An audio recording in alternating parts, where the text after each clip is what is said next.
Hi everyone, and thank you for joining us today. My name is Sofia Stouki. I'm Group Head of GIS and Geospatial Consultancy Lead for Costain, and I'm joined today by my colleague, John Edwards, who is our Environmental Sustainability and Social Value Lead. So today we're going to be discussing how we use geospatial tools, datasets, and capabilities to support our efforts in supporting the needs of different communities. So I'd like to start by describing Costain's geospatial journey, a journey that started back in 2016 with one centralized web mapping application that of course matured into a variety of other applications for our infrastructure projects. And of course those applications are individually tailored to projects and multidisciplinary teams. And we followed that approach because we found it's really important to support our colleagues in their efforts to collect, analyze, visualize, and share geospatial information on their projects. Information on anything from BIM or design data, archaeology, environmental, or even HR and workforce planning data. So we can do better, safer, faster, greener, efficient, cheaper, and for the purposes of this presentation, more socially inclusive project delivery. And you can see GIS is at the center of those efforts because if we configure our environment or geospatial ecosystem, if you like, in the appropriate manner, it can truly support and act as a pillar for those activities. So how did we go about this? Well, this is an example of our geospatial architecture. Do we have a laser pointer or a clicker? So we started by treating geospatial as strategic business tools and strategic capabilities. We started with using ArcGIS Pro for the desktop solution, so we can author, edit, visualize, and ultimately share the data sets that we have for our projects. Thank you very much, Jess. So after that, we publish, of course, our information onto our ArcGIS Enterprise solution that is powered by ArcGIS Server, or through our ArcGIS Online instance, a software as a service capability. And that makes it then so much easier for us to consume data from other portals and other GIS hubs from external sources. And talking about external sources, of course, APIs, external API information is really important. We can ingest that straight into our operations dashboards, our reporting or business intelligence tools. And in parallel, we can deploy and configure mobile applications, field applications, and truly enable our colleagues who have to go out in the field to remove reliability from paper-based methods, capture data, and integrate it straight into our databases and our own internal systems. And this is important. I'm mentioning cloud implementation quite a lot today. It's important in terms of helping us realize, for instance, cost savings from having to maintain physical infrastructure. We're talking about resource deduplication from only using resources that are required based on business needs. We're talking about instant resource allocation and localization that truly supports sustainability and green practices around IT and DevOps. And lastly, of course, performance improvement. By having our data and our tools, our analytical tools in the same locality, we can truly improve performance, especially when we're talking about large data sets. And that implementation supports our vision. We have a vision in Costain to have a truly spatially enabled workforce that uses GIS as a service. And that approach is really important because then we can place geospatial capabilities to the hands of people who need it the most, people who need to make efficient and rapid decisions based on data-driven and evidence-based insights. But of course, we would be amiss if we didn't mention the value of geospatial data sets for this work. And I mentioned previously, through our implementation, we have access to nationwide, authoritative, and trusted source data sets, whether we're talking about the index of multiple deprivation, social cohesion, housing metrics, health metrics, and all this information, of course, is available in the social equity or racial equity GIS hubs. If you haven't done so already, I truly recommend visiting those sites. Perhaps after this session, though, that gives you a very good idea of the plethora of social value-related data sets that are available through our existing geospatial ecosystem. And lastly, that information is easily accessible and it's integratable into our geospatial applications that we mentioned earlier. Whether we're talking about web apps or mobile field applications, these data sets truly complement our offering in terms of geospatial.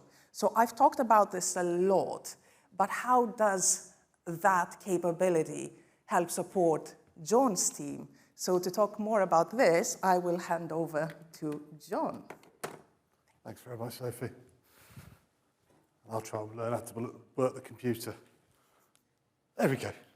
So I'll leave you guys to handle the deeply technical side of things. I do social value. And I work with community health partnerships, who are an NHS company that work with private finance partners in the LIFCO model, which is a PPP arrangement. There's 350 health and wellbeing centres across England. And the social value team enjoys a pretty strong relationship with both the private and the public sector in the LIFCO model. And we work quite collaboratively to create impactful ESG strategies. But for this particular project, our aim was to develop a real deep understanding of the community needs around each of the sites, around 24 of those 350 sites, and then identify partners that we could work with to deliver community services that are really focused on the community needs in that area. And ultimately, that enables CHP to place each of their sites at the heart of the community. So we took those 24 sites in 6 different regions across Bristol, Oxford, Kent, Hampshire, Devon and Cornwall. And we drew a buffer zone of around about 1 mile, 2 kilometres from each asset, and that range was agreed with the client as it was effectively, it was far enough for someone with reduced mobility to reach in about 30 minutes within walking, so rather than having to drive or use public transport. We then reviewed the data around each asset, where possible, down to lower layer super output area. We looked at health and wellbeing, we looked at gender, we looked at race, living arrangements, we looked at the index of deprivation, and one of my favourites is the loneliness layer, which really allowed us to start to drive the individual narratives of householders in each area. And what these layers allowed us to do was, in effect,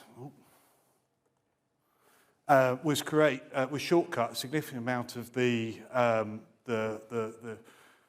time we had to spend out doing field research, because we were able to really drive that field research into those areas where actually there was the most need. So those are the specific geographies where people actually needed support.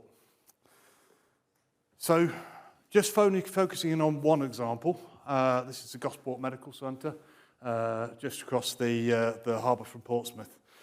So around about 29,000 people live within this 1 mile radius, with a reasonably typical spread of population in terms of young people and working adults. But what we noticed was that there was a higher number of residents over the age of 65, so 22% compared with 18.6% nationally. And similarly, there's about 18% of residents who are living on their own as either separated, divorced or widowed. And that compared with around 13% in the neighbouring Fareham, which is up to the top left, northwest. So we found that in this area there was really no distinct groups in terms of ethnicity or religion, but we did notice considerable disparity when it came to deprivation, with some areas, even in this small area, considerably more affluent than others.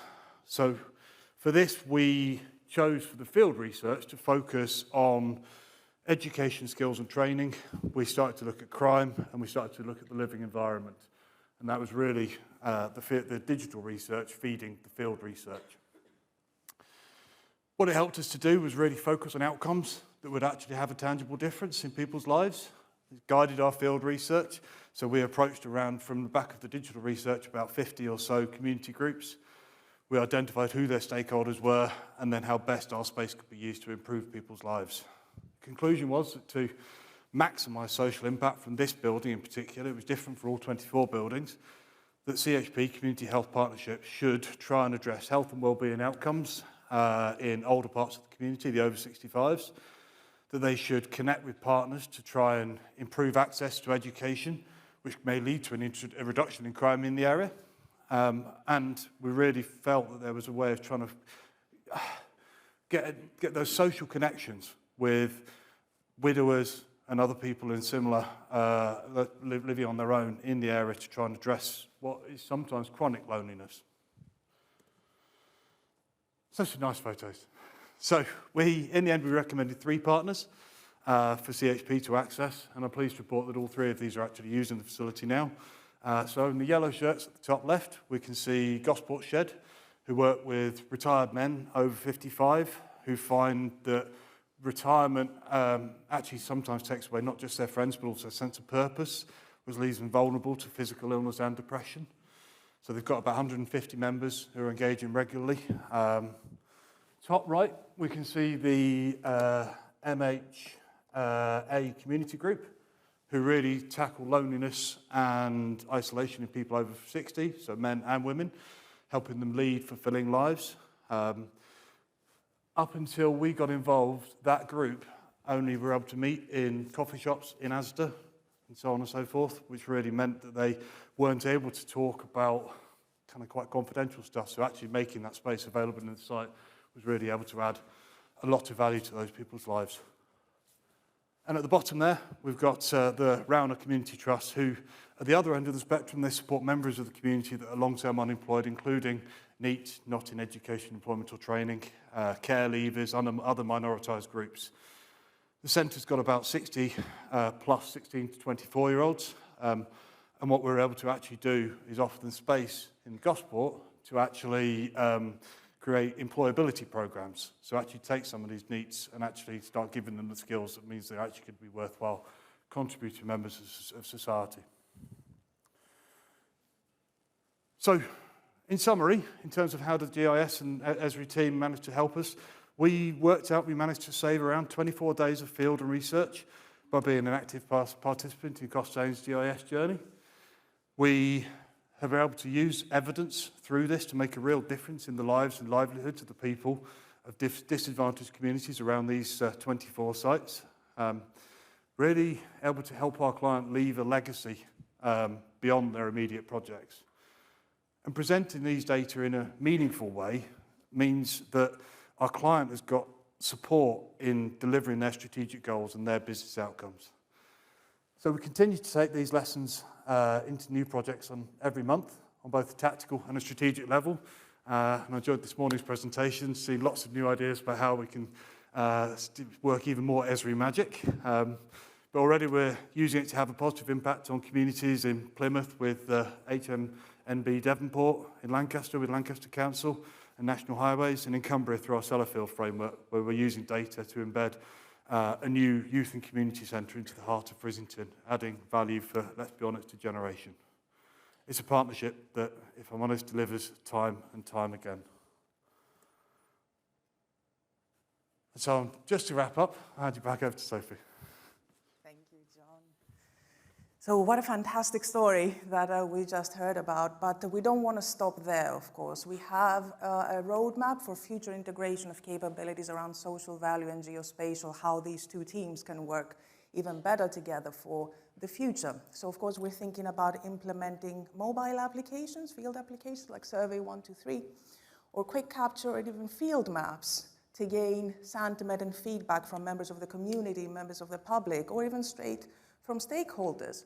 And we're thinking of implementing automated notifications, perhaps through Notebook Server, that is already pre-configured in our ArcGIS Online instance, in our software as a service, or through our ArcGIS Enterprise. And those notifications will help us keep an eye on our data sets when something has changed, when people have submitted their feedback. And that information can feed straight into our dashboards, our operation dashboards, or other business intelligence tools that help us analyze all that wealth of information that we have collected. And here we can see potentially links with artificial intelligence, AI, or even machine learning to help us identify trends or patterns that are underlying the data that we have collected through our mobile field applications here. And lastly, it would be a good idea to consolidate the output of that research that John and his team are carrying out, the results of the analytics, in a visually impactful and interactive manner through story maps, for instance, again, hosted in our ArcGIS Online or our Enterprise instance. Story maps that are very easily shared with stakeholders technical and non-technical people alike, who can go through the story of how we used geospatial tools and technologies to come to the results of our analytics. So we have seen through this presentation for the past 20 minutes how GIS is acting as a key enabler for our goals around social sustainability in ways that truly improve people's lives, like John has described, and support communities where urgent action and urgent attention is needed the most. Thank you very much.